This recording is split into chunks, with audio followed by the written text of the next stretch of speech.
Okay, this is the second part of the video on the Analyst for the ISTE standards. So in the first part, we talked a lot about data and different programs that provide information to teachers, either through, if it's something like Edpuzzle or Pear Deck that gives them assessment data, or programs that test students and identify skills and weaknesses. This video is focused on authentic assessment. This is assessment that goes beyond just answering questions on a test to actually producing something. So here's a good definition of authentic assessment. It's the idea of using creative learning experiences to test students' skills and knowledge in realistic situations. It measures student success in a way that's relevant to the skills required of them once they finish your course or degree program. So rather than being about passing a test, it's really trying to assess learning experiences that are real outside of the classroom. And those words realistic and relevant are keywords here. So we're just going to take a quick step back. So remember, this is about assessment, but before we can assess something, we have to identify what it is we want to assess. What do we want the students to learn that we're then able to assess? So we're going to talk a little bit about learning outcomes, what we want students to learn. And there's a lot of learning outcomes out there that we have to use that are usually pretty detailed. But we're going to look at the bigger picture of learning outcomes and think about, what do you want your students to remember or be able to do in 10 years? So I like this chart for it. There's some things that are worth being familiar with, right? There's other things that are really important to know and do. And there's some things we need a deep and enduring understanding of. And whenever we're creating learning outcomes or to figure out what we want students to learn and do, we need to make sure that we're remembering these categories, that some things we really want to go deep into because they're so important. So some questions to ask as you start considering learning outcomes is like, what do experts in the discipline do? What ways do they think in? What can help students understand the world? What do you actually use in your life? How does it impact your life? And what do I want to go beyond this lesson? You know, what needs to be there in 10 years? So one framework I really like is New Zealand has this very nice website on their curriculum. And so I'm going to start with these key competencies. These are kind of like their things that they definitely want students to know and do and be competent of, that cut across a lot of different content areas. So you can see they're pretty general. They need to be able to think, relate to others, use language, symbols, and texts, manage themselves, and participate and contribute to society. So those are general competencies that you can develop through all kinds of different content areas. Then they have really specific things from different content areas. So for example, this is about English, where they say, what is English about and why are we studying English? This really gets to, what do students need to know in 10 years? So once you've identified these learning outcomes, the next step is to figure out a way to determine whether or not students have met these learning objectives. And when we're doing these learning outcomes that are so broad, it can be tricky to assess them because multiple choice tests often don't get at it. So that's why we get to this authentic assessment using creative learning experiences. That's when they actually have to do something to show. They might make something, they might give a speech or a presentation, they might have an interview with someone. There's all kinds of examples. I'm going to give you some more examples in a minute, but they're going to do something that's more realistic and creative, which goes with our pick rat, right? Where we're trying to get up to this creative area of learning. So then we say, so what can students create? I have a few examples just from some of my students. For example, this is one that Annie did. This is called the Nile News. So say you had students studying Egypt and you want them to really understand how Egyptian society worked and the role of the Nile in Egyptian society.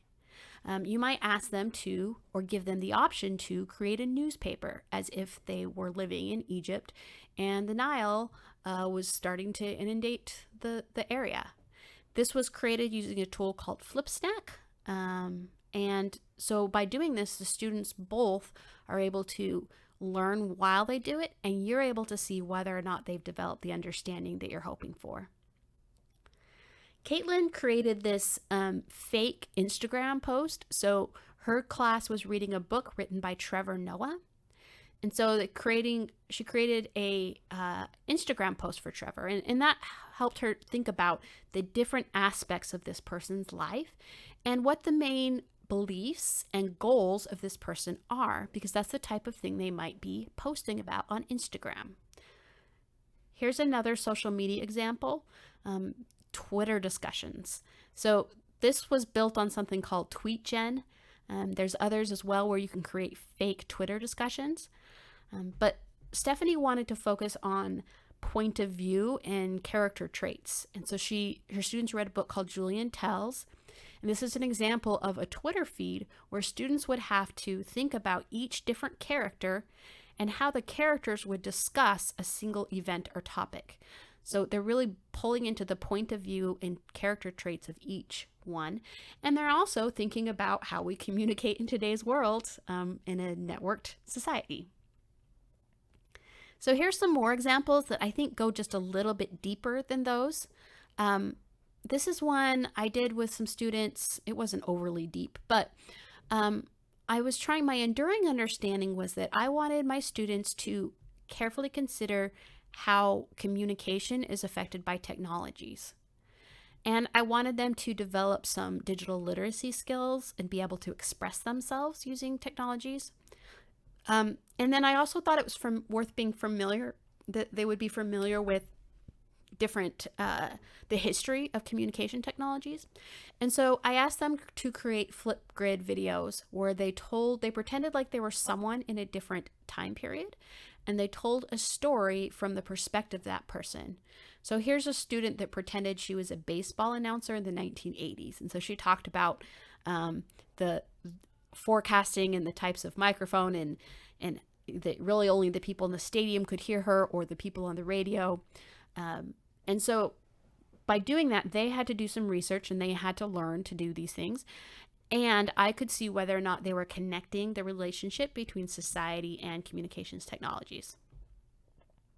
Last example, this was one of my students who did this with her students in a summer program. They created this Hydro Beings project. So these are her students. And they created these hydro beings, these characters that are part of the water cycle. So they had to research different parts of the water cycle, and then they used those to tell a story. And in other things, like they created this chess set. It's kind of random, but they created a chess set with their characters. It's something good to do one day. But what was really transformative for this is that not only did they talk about the water cycle from the angle of these characters, but they connected it to environmental awareness. So understanding water scarcity from one of the characters' perspectives and how that interacts with the water cycle. So this book was created by Bookymon, a really easy way for students to create books. And then you can do it for free online, but you can also have order the books, the printed books, if you want to pay for it. And then this was just like a basic poster made probably using Canva. I don't know what it was made with, but the idea is that these students are learning about the water cycle. They're connecting it to some environmental activism. And at the same time, the teacher is able to see what students are understanding for that authentic assessment. All right, takeaways from the Analyst videos. First takeaway, there's a lot of tools for collecting data and assessing student progress. Always use several data sources. So some of them are better than others. Don't rely on one, but do use them to inform your instruction. And then creative authentic assessments can support digital literacy development, so that's creating those products, and help students demonstrate their learning to you. So it's sort of a win-win. All right, thanks for watching.